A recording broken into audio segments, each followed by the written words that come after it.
علیکم بالمؤمنین رؤوف الرحیم۔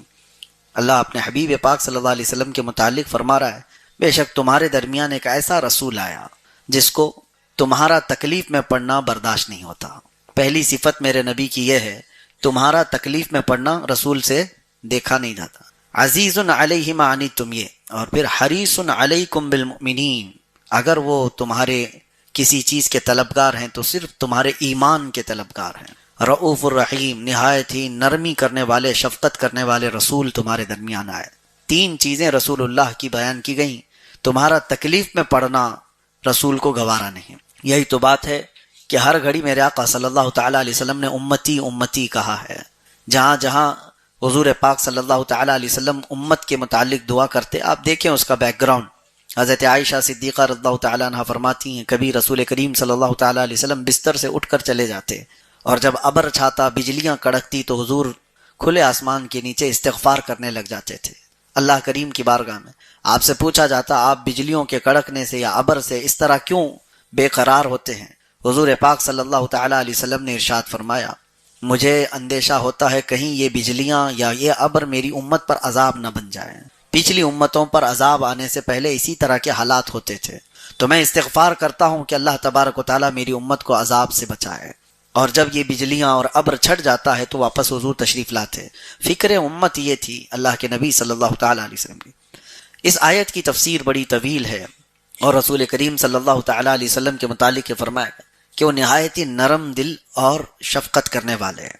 ارے وہ جانوروں کی سنتے تھے، لکڑی کے رونے کو بھی وہ برداشت نہیں کرتے۔ صحابہ اکرام فرماتے ہیں مسجد نبوی میں ایک مرتبہ حضور پاک صلی اللہ تعالیٰ علیہ وسلم جو عصا لے کر کھڑے ہوتے تھے اس کو چھوڑ دیا حضور نے، تو اس لکڑی سے رونے کی اتنی آواز آنے لگی جیسے کوئی بچہ اپنی ماں سے بچھڑ کر روتا ہو۔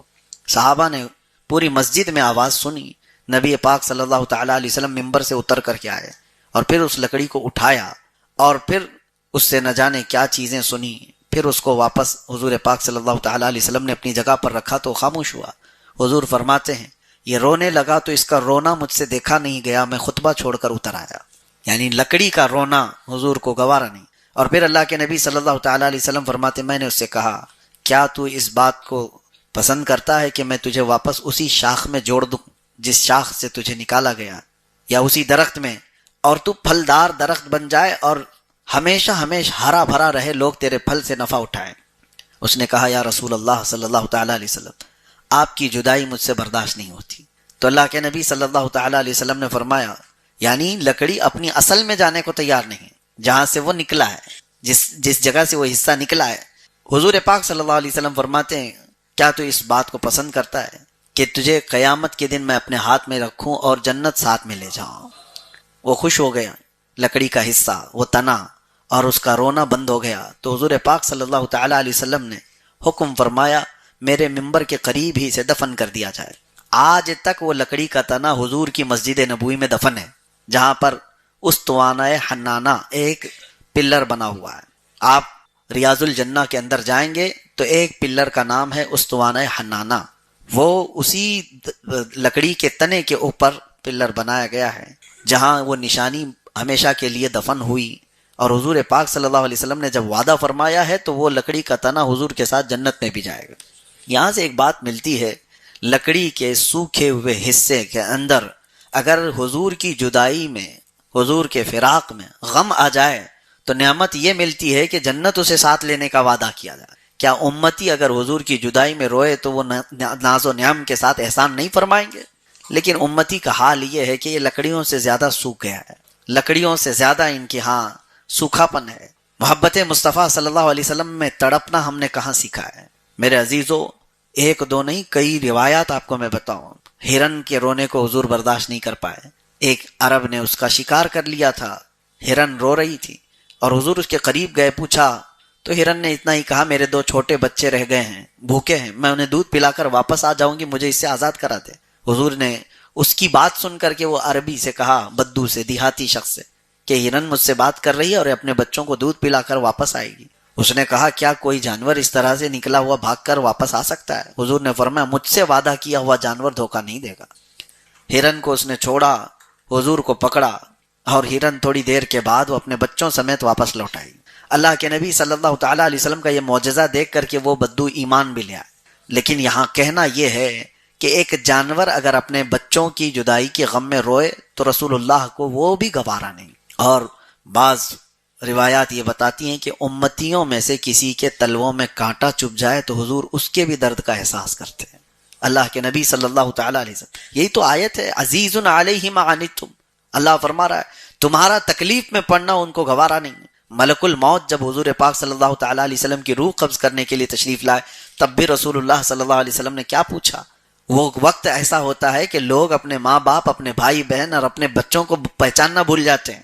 نزا کا وقت روح نکلنے سے تھوڑی دیر پہلے, لیکن وہ رحمت عالم صلی اللہ تعالیٰ علیہ وسلم ملک الموت سے یوں پوچھتے ہیں یہ جس تکلیف سے ہم گزر رہے ہیں روح نکلنے سے قبل, کیا یہ تکلیف میری امت کو بھی دی جائے گی؟ اللہ کے نبی صلی اللہ تعالیٰ علیہ وسلم کو فکر ہے تو کس کی؟ جو نہ بھولا ہم غریبوں کو رضا, یاد اس کی اپنی عادت کیجئے. قرآن یہ کہتا ہے عزیز علیہ ما عنتم, تمہارا تکلیف میں پڑنا رسول کو گوارا نہیں. لیکن امت ہے کہ رسول اللہ صلی اللہ تعالیٰ علیہ وسلم پر جتنا بھی کتے بھونکیں خاموش اپنا راستہ چل رہی ہے. امت کو کوئی احساس نہیں اس چیز کا. نبی پاک صلی اللہ تعالیٰ علیہ وسلم کوئی بھی زندگی پاک کے عمل میں جہاں امت کو فراموش کیا ہو, ہم غریبوں کو بھلا دیا گیا ہو. معراج کی شب بھی دیکھیں اللہ کی بارگاہ میں غریب امت کو یاد کیا ہے.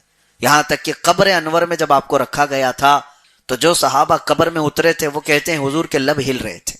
اس وقت ہم نے کانوں سے سنا اللہ کے نبی صلی اللہ علیہ وسلم فرما رہے تھے رب حب لی امتی, میری امت کو میرے حوالے کر دے مولا. امت کے لیے حضور پاک صلی اللہ تعالیٰ علیہ وسلم کا یہ فکر کرنا, کوئی نہیں ہے جو ہمارے لیے اس قدر تڑپتا ہو یا اللہ کریم کی بارگاہ میں ہمارے لیے اس طرح کی دعائیں کرتا ہو. اور یہ بھی بات سنیے فضیلت, حضور صلی اللہ تعالیٰ علیہ وسلم کس چیز سے سب سے زیادہ راضی ہوتے تھے پتہ ہے؟ ایک دعا میں آپ کو بھی بتا دے رہا ہوں. حضور نے فرمایا جس نے یہ دعا کیا اس پر میری شفاعت واجب ہوگی. وہ کیا دعا ہے؟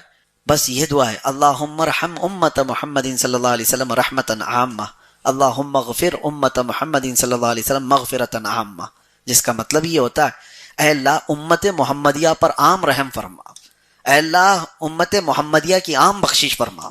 جس نے یہ دو باتیں کی, امت کے لیے دعا کی, حضور فرماتے میری شفاعت ہے اس پر.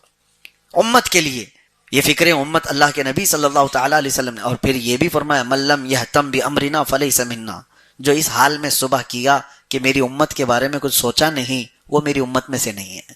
تو کتنے ہیں جو ہم میں سے فکر امت میں ہیں؟ کون ہے جو تڑپتا ہے غریب امت کے لیے؟ ہم تو سیلفش ہو گئے آج کے دور میں, ہمارے اپنے اپنے معاملات میں ہم بزی ہو گئے. دنیا جاتی ہے کسی بھی کھائی میں, ہمیں اس کی کیا فکر.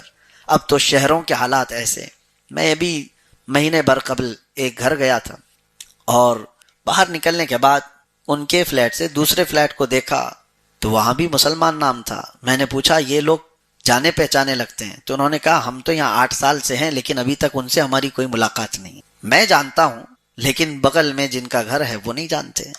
یہ شہروں کی زندگیاں ہیں, یہاں پڑوس کا تصور ختم ہو چکا ہے. کئی دنوں تو ایسا ہوتا ہے کہ کوئی مر گیا, بہت دنوں کے بعد پتہ چلتا ہے کہ وہاں بلڈنگ میں سے کوئی انتقال کر کے چلا بھی گیا ہے. تو یہ معاشرہ تو رسول اللہ صلی اللہ تعالیٰ علیہ وسلم کا دیا ہوا نہیں تھا. حضور فرماتے مثل المؤمن کمثل جسد اذا اشتكى عضو تداعى له سائر الجسد بالسهر والحمى.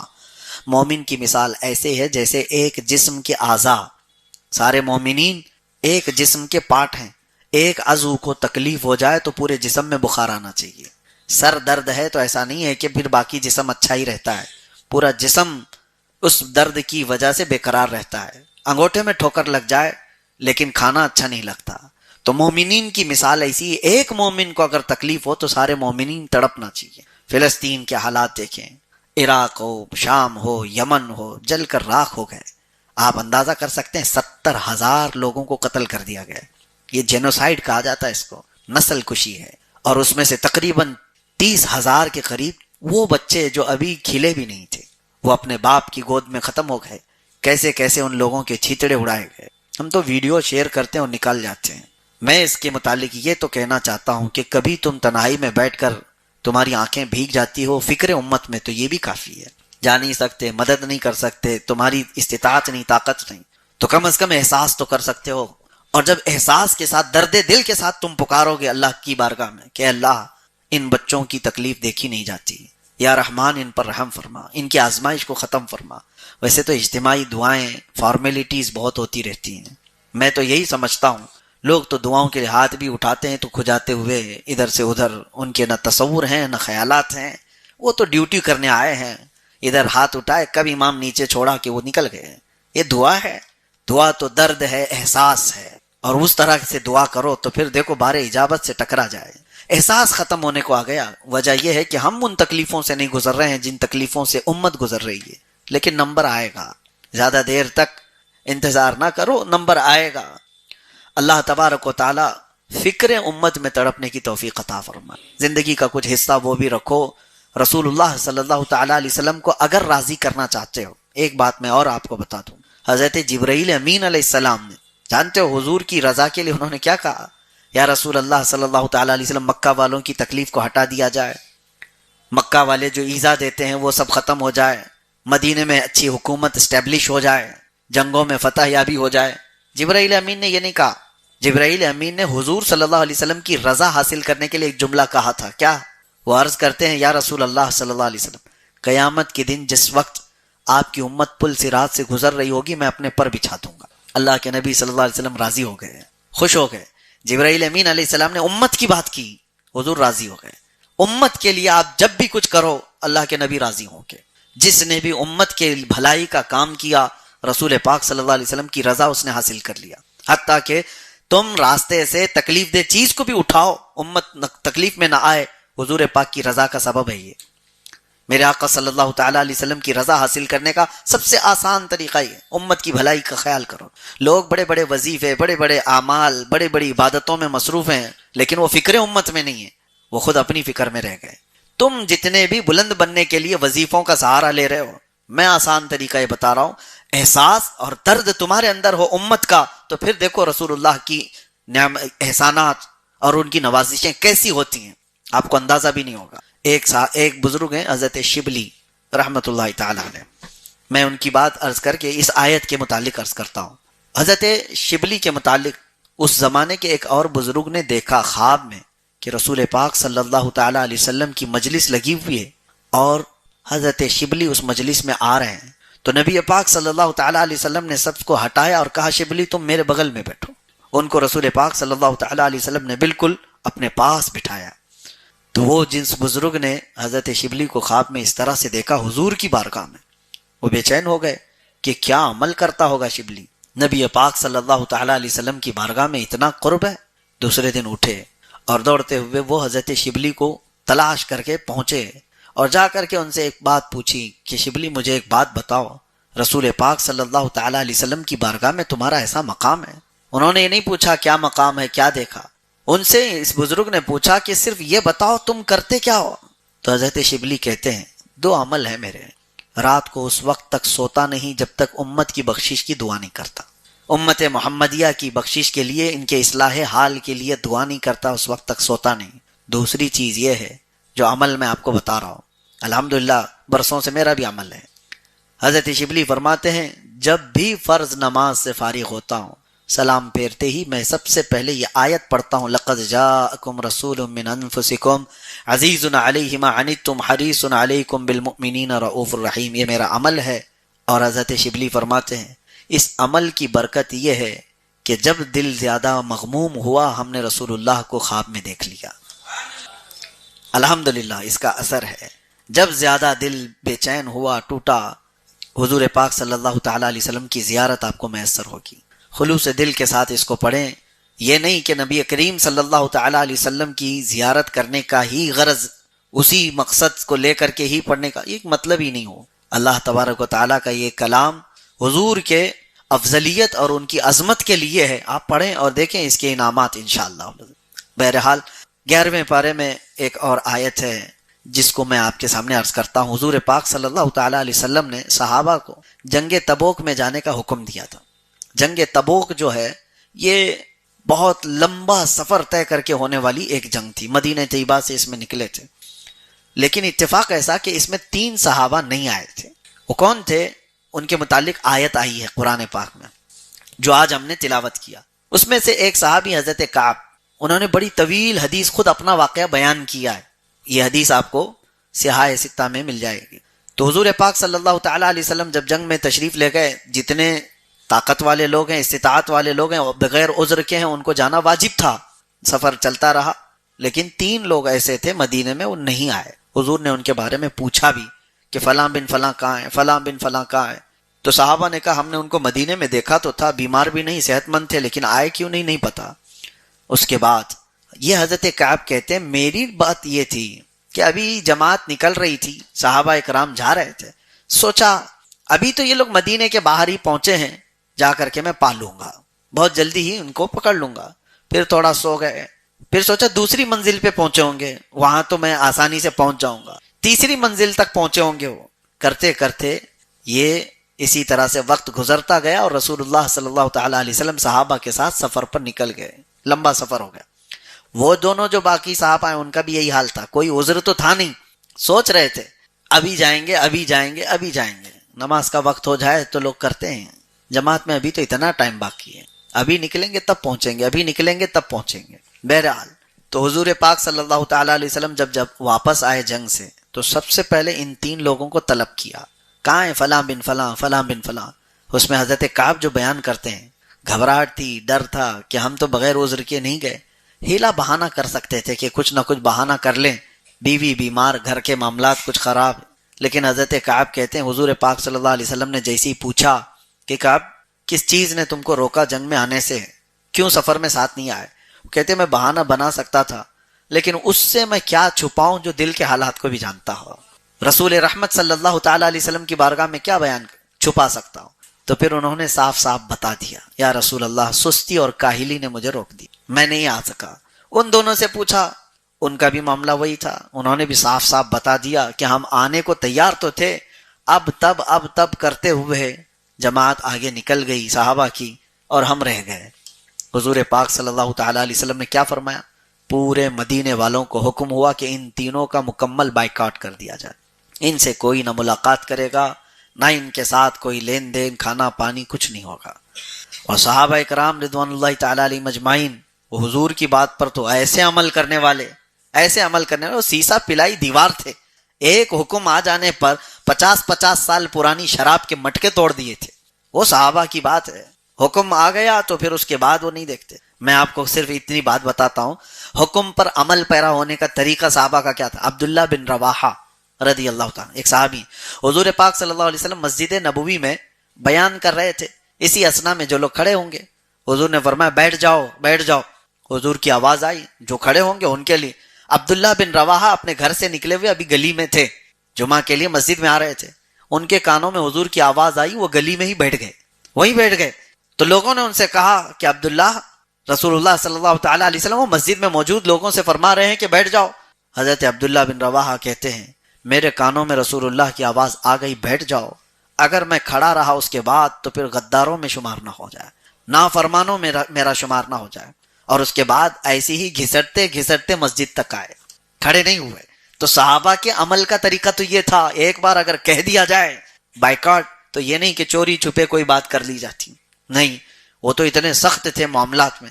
انس بن نزیر ایک صحابی ہیں، حضور صلی اللہ علیہ وسلم ان کے گھر گئے اور راز کی کچھ باتیں ان سے ہوتی تھی۔ مکہ سے ایک لیٹر آیا تھا، جنگوں کی تیاریاں کر رہے تھے مکہ والے، اس میں لکھا ہوا تھا کہ کیا کیا تیاریاں ہو رہی۔ حضور صلی اللہ علیہ وسلم نے انس بن نزیر سے کہا پڑھ کے سناؤ، تو انہوں نے پڑھا، سنایا، اور حضور نے فرمایا بند کرو، یہ تیرے اور میرے بیچ میں راز ہے، کسی کو بتانا نہیں۔ ہو گئی بات، یہ فائنل ہے۔ صحابی رسول کو جب یہ بات مل گئی، لیکن حضرت انس بن نزیر کے بارے میں بتایا جاتا ہے وہ اپنی بیوی سے بہت محبت کرتے تھے، عشق کرتے تھے، عشق کے درجے تک اپنی بیوی سے محبت کرتے تھے۔ ان کی بیوی ان کی بڑی محبت کی حامل تھی۔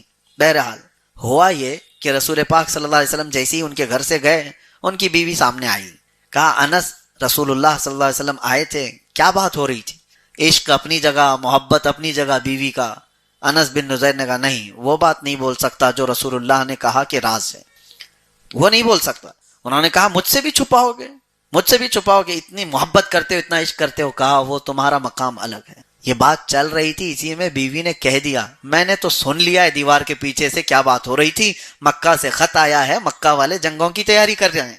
او اتنا سننا تھا، سیدھے انس بن نزیر جا کے گلا پکڑ لیا اپنی بیوی، اور گلا پکڑ کر کے رکھے کہ میں تجھے نہیں چھوڑ سکتا، کیونکہ میرے اور رسول اللہ کے راز کا افشا میں برداشت نہیں کر سکتا۔ وہ اپنا گلا چھڑانا چاہ رہی ہیں لیکن یہ چھوڑ نہیں رہے، اور اسی طرح سے گردن پکڑ کر کے رسول اللہ تک لے کر کے آئے، جس سے بے حد محبت کرتے ہوں۔ آ کر کے نبی پاک صلی اللہ علیہ وسلم سے عرض کیا کہ آقا، آپ کا یہ غلام آپ کے راز کی حفاظت کر رہا تھا، لیکن دیوار پیچھے سے اس خاتون نے سن لیا، اگر آپ کا حکم ہے تو اس کو میں ختم کر دوں۔ رسول پاک صلی اللہ تعالی علیہ وسلم رحمت للعالمین ارشاد فرماتے ہیں، انس چھوڑ دو، وہ بھی میری صحابیہ ہے، وہ راز کی حفاظت کرے گی۔ اس کے بعد ہاتھ چھوڑ دیا، پھر مسکرا کر اپنی بیوی سے کہا، یہ رشتہ الگ ہے اور وہ محبت الگ ہے۔ میرے آقا صلی اللہ تعالی علیہ وسلم کا حکم جہاں آ جائے تو پھر کوئی رشتہ نہیں۔ یہ صحابہ کا معمول تھا۔ تو یہ تین صحابہ کو جیسی حضور نے ایک بات میں کہہ دیا مدینے میں کہ ان تینوں کا بائیکاٹ، بیویوں نے بات کرنا چھوڑ دیا، ان کے بھائیوں نے، ماں باپ نے، کہ اللہ کے نبی کا فرمان ہے تم سے بات نہیں کر سکتے۔ حضرت کعب کہتے ہیں زندگی اتنی کٹھن ہو گئی تھی، سخت ہو گئی تھی کہ جس کو دیکھو منہ پھیر رہا ہے، کوئی بات کرنے کو تیار نہیں۔ چلو یہ باتیں تو ہم برداشت کر لیتے کہ مدینے والے کوئی ایک دوسرے سے کوئی بھی ملنا نہیں چاہ رہے ہم سے، لیکن رسول اللہ صلی اللہ تعالی علیہ وسلم کے پاس جائے تو میرے آقا بھی چہرہ پھیر لیتے تھے۔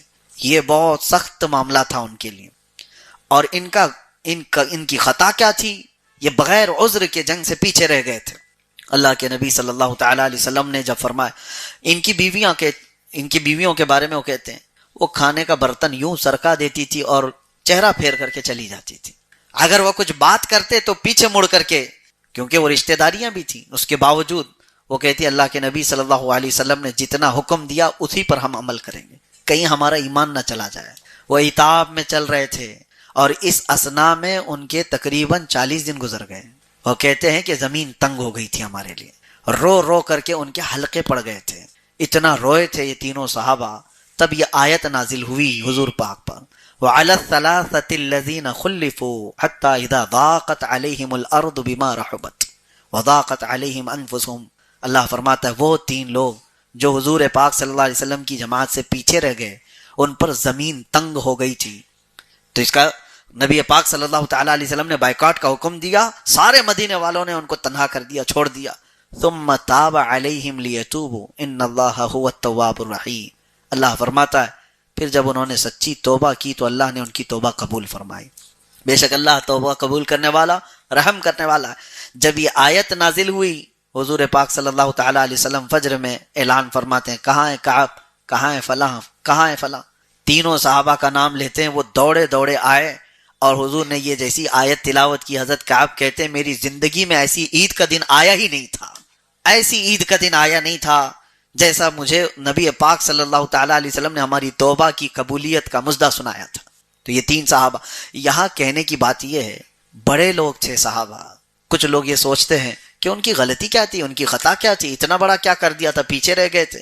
نہیں میرے عزیزو، وہ صحابہ مشعل راہ ہدایت پوری امت کے لیے، وہ ستارے ہیں، ان کی ہلکی سی بھی چیز امت کے لیے بڑی بن سکتی ہے۔ نبی پاک صلی اللہ علیہ وسلم نے وہی روک دیا تھا کہ تمہارے سے یہ خطا نہ ہو۔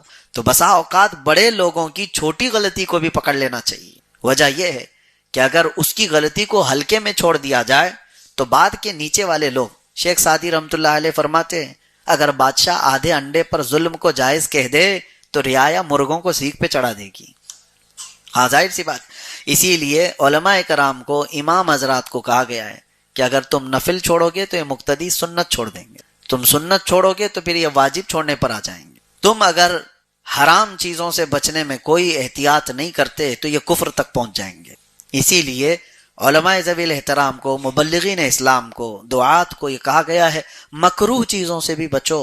حدیث جو راویان حدیث روایت لیتے تھے، میں آپ کو بتاؤں کسی ایسے محدث کے پاس وہ جاتے نہیں تھے جو مذاق میں بھی کبھی جھوٹ کہا ہو، مذاق میں بھی، پوری زندگی کی بات کر رہا ہوں، ایک محفل میں پوری زندگی بھر۔ اس کی وجہ کیا ہے؟ ان کی چھوٹی سی بھی بات کو امت کے لیے بہت بڑا بنایا جا سکتا ہے۔ اگر اسی لیے سرکار سیدنا امام حسین رضی اللہ تعالیٰ عنہ کی بات سمجھیں آپ، یزید کے ساتھ معاملہ کیا تھا؟ بس یہی تو تھا کہ وہ فاسق و فاجر خلیفہ، اگر اس کو برداشت کر لیا جاتا تو بعد کے لوگوں کے لیے دلیل بن جاتی. رسول اللہ کا نواسا جب فاسق و فاجر کو امام مان سکتا ہے تو ہم اپنے زمانے کے چوروں کو امام کیوں نہیں مان سکتے؟ ہماری مسجدوں کے مسلوں کا آج تک پاک ہونا، محترم رہنا، اس میں امام حسین کا صدقہ ہے. انہوں نے چھوٹی سی چیز اگرچہ آپ کے نظر میں ہو. ایک اور میں آپ کے سامنے حکایت عرض کرتا ہوں. ایک عالم دین ہے، وہ جہاز کے سفر پر ہیں اور پانی کے جہاز میں وہ بیچ دریا میں جب جہاز پہنچا، ان کے پاس 2000 سونے کے سکے تھے، 2000 اشرفیاں یہ سفر میں لے کر چل رہے تھے. اور راستے میں جب سمندر کے درمیان پہنچے تو اتفاق ایسا کہ اس جہاز پہ ایک چور بھی سفر کر رہا تھا، اچھا خاصا چور، ٹرینڈ. اور اس نے اس مولانا صاحب کو دیکھ لیا تھا کہ ان کے پاس سونے کے سکے ہیں، چرائے تو کیسے. اور جب سمندر کے بیچ پہنچ جائے جہاز تو نہ کسی کے آنے کا اندیشہ نہ کسی کے باہر جانے کا، جو ہے جہاز میں. تو اس نے ایک ہیلا اپنایا. اس نے کیا کیا، اچانک رات کو واویلا مچانا شروع کر دیا. ہائے افسوس، میرے 2000 سکے کسی نے چرا لیے، میرے سونے کے 2000 اشرفیاں کسی نے چوری کر لیا. کون؟ یہ چور نے اعلان کرنا شروع کیا. اور اتنا رویا کہ سارے لوگ اس کو آ کر کے تسلی دینے لگے. پھر جو لیڈر تھا اس سے کہا گیا کہ دیکھو اس غریب کے کسی نے 2000 سکے چوری کر لی. اب یہاں سے کوئی بھاگ تو سکتا نہیں، جہاز میں جو ہوگا چوری کیا ہوا وہ اسی اندر ہوگا، یہی ہوگا، چرایا ہوا مال بھی یہی ہوگا. تو اس نے ضد کر دیا کہ میرا مال ڈھونڈا جائے. اس کو پتا تھا، اس نے اچھی طرح سے دیکھا تھا مولانا صاحب کے پاس 2000 سکے ہیں. تو کپتان نے عملے کو کہا کہ سارے لوگوں کی تلاشی لی جائے. سب کی تلاشی لی گئی، ایک کے بعد دیگرے، ہر ایک کو قطار میں لگا کر پورے جہاز کی تلاشی ہو گئی. وہ سکے کہیں نہیں ملے. وہ مولانا صاحب کے جھولے، ان کے جو جتنے بسترے سب چھان مارے، کہیں نہیں ملے. اس چور نے دیکھا، بار بار کہا ان کا اور ایک بار چیک کرو، ان کا اور ایک بار چیک کرو، ملا ہی نہیں. اب یہ ہکا بکا رہ گیا، اس نے تو رات کو گنا میرے سامنے، اب کہاں چھپایا ہے اس نے؟ پورے جہاز میں کہیں نہیں ملا. تو لوگوں نے پھر اس کو کوسنا شروع کیا، اس کو مارنے بھی لگ گئے کہ جھوٹا آدمی، بغیر کسی چیز کے اس نے ایسے ہی لوگوں کو پریشان کیا، اس کے تھے ہی نہیں پیسے، کہاں گئے؟ جہاز میں سے 2000 سونے کے سکے. اس کے بعد جب شانت ہو گئے، مار کھا کر کے آیا چور، تو رات کی تنہائی میں اسی عالم کے پاس آیا.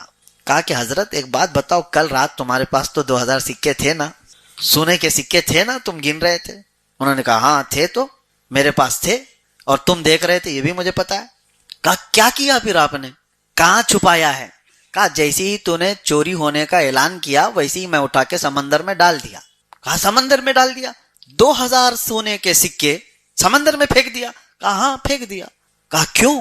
کہا تو جانتا نہیں، میں حدیث رسول سناتا ہوں، لوگوں کو حدیث رسول سناتا ہوں. وہ سکے میرے پاس ملتے ہیں اور تو نے تو اعلان کر دیا تھا، دعویٰ کر دیا تھا کہ تیرے چوری ہو گئے.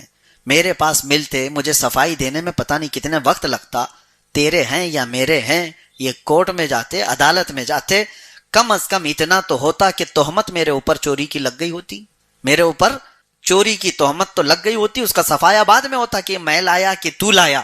اور میں اس تہمت سے بچنے کے لیے اپنے سکے اٹھا کے پھینک دیا کہ کل کو کبھی میری حدیث رسول سنانے پر لوگ یہ نہ کہیں کہ جس پر چوری کا الزام تھا وہ رسول کی حدیث کیسے سنا سکتا ہے. میں اس تہمت سے بچنے کے لیے وہ سکے اٹھا کر پھینک دیا. میں اور حیرت کی بات آپ کو بتاؤں، یہ مولانا صاحب، یہ عالم دین کوئی اور نہیں، وہ امام بخاری تھے، جن کی بخاری شریف اصح الکتب بعد کتاب اللہ، اللہ کی کتاب کے بعد سب سے زیادہ صحیح کتاب اس روئے زمین پر کوئی ہے تو بخاری شریف ہے. تو میرے عزیز، تو بڑے لوگوں کی چھوٹی چیز کے لیے بھی بہت خیال کرنا ہوتا ہے، بہت احتیاط. اسی لیے بزرگان دین، حضرت امام اعظم ابو حنیفہ رحمۃ اللہ تعالی علیہ کے متعلق یہ بتایا جاتا ہے، آپ چل رہے تھے، ایک 8 سال یا 10 سال کے بچے کو کیچڑ میں چلتے ہوئے دیکھا، پھسل رہا تھا، تو آپ نے اس سے کہا بیٹا سنبھل کے چل، سنبھل کر کے چل. اس بچے نے آپ کو جواباً کہا امام اعظم ابو حنیفہ سے کہ حضور میں گروں گا میری ہڈی ٹوٹے گی، اس سے زیادہ کچھ نہیں ہوگا، آپ سنبھل کے چلو، آپ گرو گے تو پیچھے پوری امت گر جائے گی. امام اعظم فرماتے ہیں اس کا یہ جملہ میں نے زندگی بھر اپنے درس کے لیے رکھ لیا. ہوتا یہی ہے میرے عزیزوں، صحابہ کرام پر میرے آقا صلی اللہ علیہ وسلم نے جو سختی فرمائی تھی اس کی وجہ یہی ہے کہ قیامت تک آنے والی امت یہ صحابہ کو فالو کرنے والی ہے. ان کی کسی بھی ہلکی سی چیز کو بھی دیکھ کر کے امت اگر اسی راستے کو فالو کرے گی تو کیا ہوگا؟ تھوڑا ہلکا کج یا ہلکا ٹیڑھا پن بھی حضور نے ان کے اندر باقی رہنے نہیں دیا. صحابہ کو اتنا مکمل بنا دیا گیا تھا کہ قیامت تک پیدا ہونے والے سب سے اچھے لوگ جو تھے ان سب کو اللہ نے چن کر کے رسول اللہ کا صحابی بنایا. اسی لیے ہم فجر کے بعد صحابہ کی سیرت بھی عرض کر رہے ہیں. آپ کو حدیث میں نے بتایا تھا کہ اللہ کے نبی نے فرمایا میرے صحابہ ستاروں کی مانند ہیں، تم جس کی بھی پیروی کرو گے ہدایت پا جاؤ گے. یہ آیتیں تھی. بہرحال ایک اور چیز میں آپ کو بتا دوں، اللہ تعالیٰ نے ایک ایسی مسجد کا بھی ذکر کیا ہے اس میں جس کو ڈھانے کا حکم دیا گیا تھا، مسجد ضرار. والذین اتخذوا مسجدا ضرارا کفرا وتفریقا بین المؤمنین وارصادا لمن حارب اللہ ورسولہ. اللہ تعالیٰ اس میں فرماتا ہے کہ وہ لوگ جنہوں نے مسجد ضرار بنائی. یہ کیا تھی مسجد ضرار؟ کچھ منافق تھے مدینہ طیبہ میں، رسول اللہ صلی اللہ تعالیٰ علیہ وسلم کے پاس آتے تھے لیکن ان کو پورا چانس ملتا نہیں تھا کہ اپنی تنہائی میں میٹنگ کرنے کے لیے حضور کے خلاف، اسلام کے خلاف. وہ چھپے ہوئے کافر کو کیا کہتے ہیں؟ چھپے ہوئے کافر کو منافق کہتے ہیں.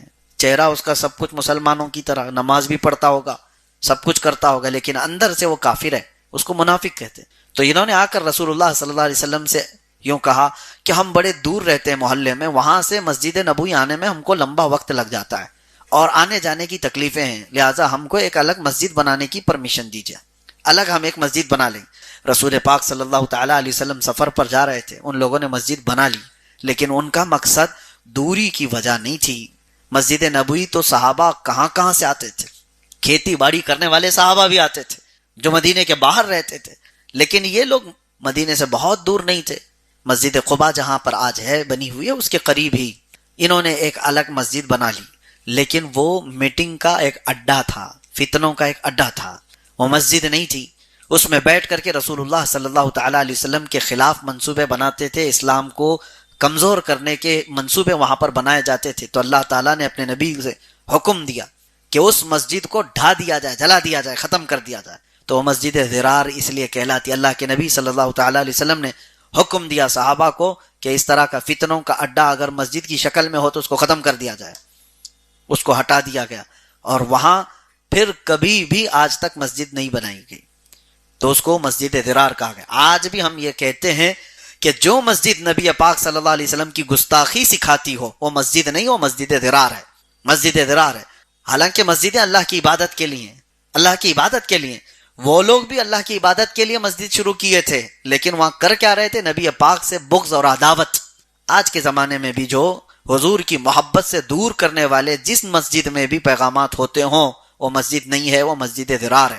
ایسی مسجدوں میں نہ جائیں جہاں رسول اللہ صلی اللہ تعالیٰ علیہ وسلم سے دور کیا جاتا ہو، ان کو عام بشر کہا جاتا ہو، بڑے بھائی کے برابر کہا جاتا ہو، پیٹھ پیچھے کا علم نہیں ہے یہ کہا جاتا ہو، ان کا خیال آنا گدھے اور بیل کے خیال سے بدتر کہا جاتا ہو، نعوذ باللہ من ذالک. ان ممبروں سے جہاں رسول اللہ کی شان میں بھونکا جاتا ہو وہ مسجد کہاں ہے؟ وہ مسجد ضرار ہے.